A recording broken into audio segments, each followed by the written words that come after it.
How y'all doing? Um,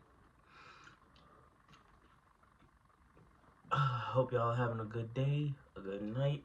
Um, being you, doing things that you like to do, and just being yourself. Um, let's see.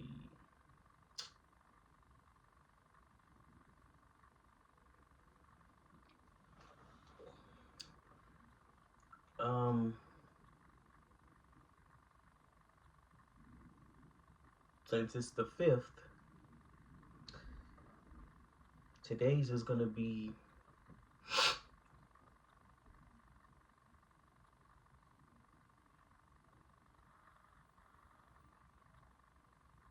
everything and everybody that encounters your life has a purpose. They all have a purpose. The people that enter your life, they're there for a reason. And if they don't stay very long, they were supposed to be there for that moment, and they're supposed to teach you something. Everybody that comes into your life has serves a purpose.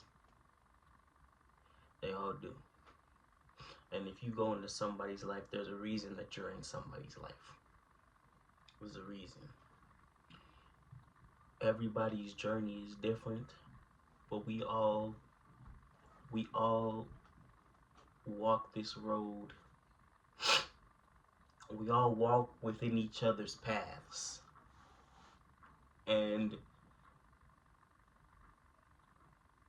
the time that we walk into each other's path has a purpose to it also. You know, it's important to understand that we all come together. We all come together and we all find, a place in this world that can really be ours. We find a thing that really can connect with us, that we can understand to be us.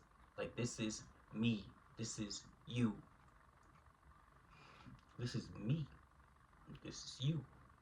That's her. That's him. This is us. We all come together to make one purposeful stew. You know, um, it becomes a great thing in which we intertwine to make one nice stew, like I said. But my thing is, we don't ever understand why things happen until they happen, which is okay because, like, we understand that each thing that happens to us and who we go to has the purpose, but we just don't know what that purpose is. All we know about it is that the people that, like, if somebody hurt us, physically, mentally, whatever the case is, there's a learning lesson from it. Even the bad stuff that happens has a purpose for it. There's a reason it happens.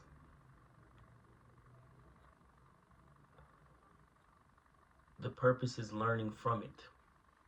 What do we learn that makes us better people? That makes us smarter, stronger, faster, more aware, wiser? All these things make us wiser. So that's how I like to see it. That is how I like to see it. But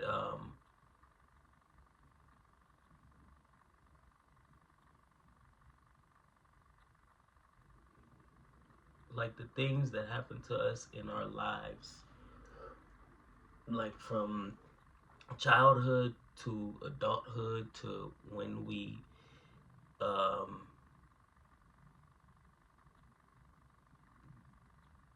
push daisies, everything that happened is for a reason, and it's up to us to learn that reason. And we all have a purpose for what we do with our lives, and it's important to figure out what that. You spend your whole life trying to figure out what that purpose is. Some people don't figure it out until they're 50. Some people, they have it from they know it from the age of 5. Some people come upon it by happenstance.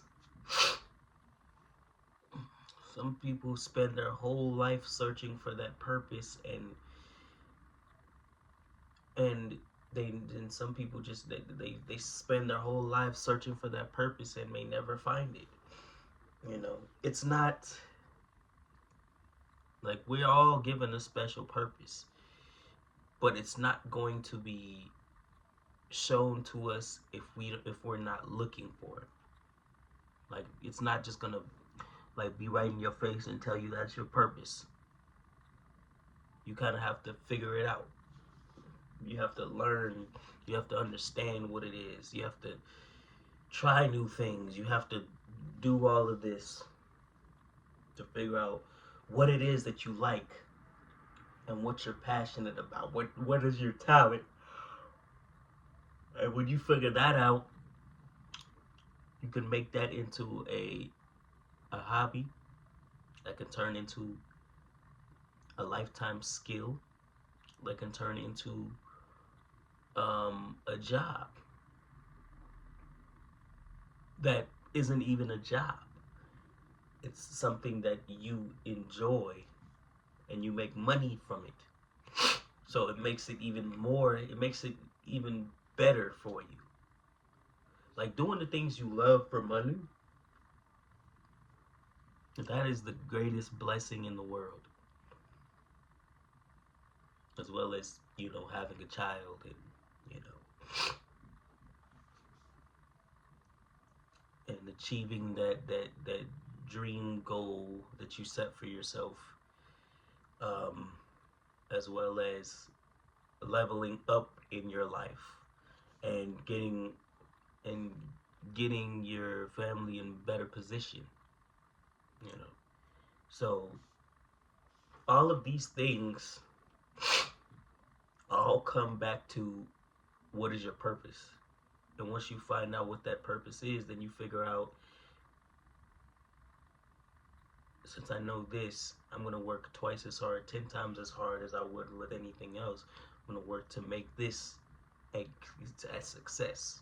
I'm not going to stop until it's a success. We're going to keep going and keep going and keep on improving. And it will be a success. It will be. But the only way to do that is for you to put the successful work in to it. So most of us may be doing stuff that most people may be doing things that they don't necessarily want to do, but they're doing it because this is what was expected of them. This is how, like, you may be doing 9 to 5s and stuff like that, or going into a corporate job, or you may even have a major that will get you a lot of money because you're good at that thing. You may not necessarily like that career, but because it's gonna make you more money, you end up getting into it because you're good at it. Now, me, I love math, so what I got into, it's challenging, but I love that aspect of my career, or what I'm trying to do. I love that aspect, and trying to solve problems, trying to figure out this and that. That's what I love. So the field that I'm going into, well, that and then something else I'm trying to do, but that it puts me in the right place, puts me in the right space. So and it's funny, I decided this at an early age because I was always I decided because I was always, even as a child, even as a child. Hold on, hold on.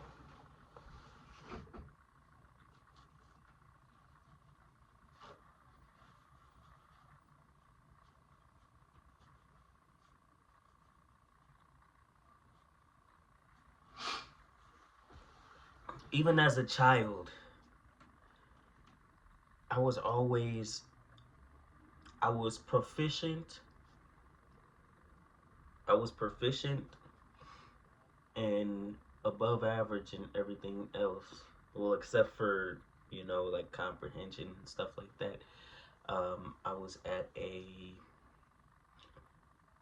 I was okay with that. But math was always advanced. It was always advanced. That was always the high point for me. It was always math and phonics and vocabulary, math and words. So numbers and words.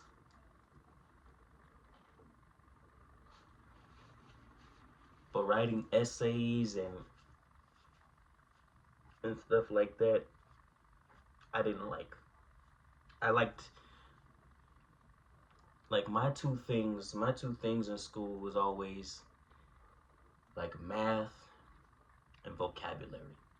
Vocab tests, I always aced. I always aced those.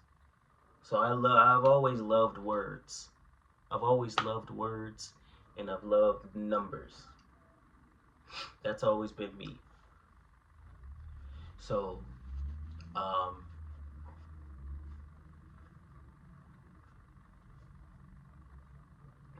but when it came to like comprehension and stuff like that, getting which is weird. If you like words, you should like comprehension. But I mean, I guess I don't know what it was. I like the words, but put them all together in a story to understand what the story was about. I don't know why, but I had trouble with that. But I love the words though. I was always I always excelled in the even in high school when I was on academic probation and I had either a D or an F in my English class the first semester. Even though I did at the beginning, I always aced the vocab tests. I always aced the vocab tests. I didn't. I guess I some of the homework I didn't turn in. I didn't do. Um, I would be active in class. I'd be focused in class, active in class, but I wouldn't turn the homework in. But I would always ace the vocab tests. So that's the only thing that stopped me from failing by the 10 week. Because then I got my games taken away for the rest of the semester, and I buckled down and I stayed focused. Got my grades back up. Got out of academic probation. Got my grades up. Got it up to a like a 2.4. I was at like a 1.3. Then I got my grades up to I got it up to a 2.4 by the end of the semester. And that first semester, and then after that, it was just. But because of that semester, I ended up overall with a 2.99 for the full, like the cumulative GPA. So that was uh, almost had a 3.0. When I looked back at it from after my senior year, I was like, what was I doing? I had to do summer school and stuff. I was like, what was I doing? I wasn't focused that first part. I was just like, I'll go for a few days just for you guys, and then I'm gonna stop. I don't know why that was my mentality the first semester there. I was just like, but that's what it was. And then I buckled down, and one of my teachers messed me up because the end of the semester he messed me up. Like, I still ended up with a 2.0 plus, but he gave me a D for the ending. But I was like zero point 0.6 away from a C. So it frustrated me because I did the assignment that we were supposed to do at the end of the semester. I did the assignment. This was my biology teacher. I did the assignment and I saw somebody else turning it in right here. I turned it in right here, the same place he turned it in. And then supposedly, I guess it was right over there. It was supposed to be here. Then he said 5, 4, 3, 2, 1, and then gave me a late. Ah, ugh. Don't watch me. Don't watch me.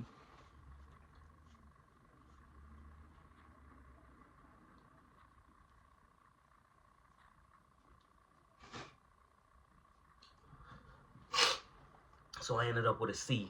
So I ended up with a D plus. I was like, I worked so hard to get my grade all the way up because it was at an F for the longest, and I got it up to a D plus, which would have been a C if he had accepted the assignment. Supposedly because it was late. I was like, come on, man. Like you really messed me up. So I had to do summer school before senior year. In the summer between junior and senior year, and I was so mad because I did the assignment, and that happened to me my junior year also. He told me to do it, and I did it. I gave it to him, and then he never looked. He never looked at it. I had to keep staying on him to do it. Then he said, "I'll give you I'll give you what you probably got anyways. I'll give you I'll give you a D on it." And I'm like, bro, come on, really? You told me before if I did this, if I did it all, that I would get, I would go up. But I didn't. I stayed right there. I was like, why you lie to me though? I couldn't say that to the teacher, but I was just like, yo, come on, man. Why would you tell me that then? You know what? I'm glad I'm out of high school, but I got done dirty by some of these teachers. But that's neither here nor there. The moral of today is everything that happens to you and everyone that comes into your life has a purpose. All right, this is getting a little too long. I went too long on my stories, and I'm out of here. You guys, be ready for the F's tomorrow. Peace.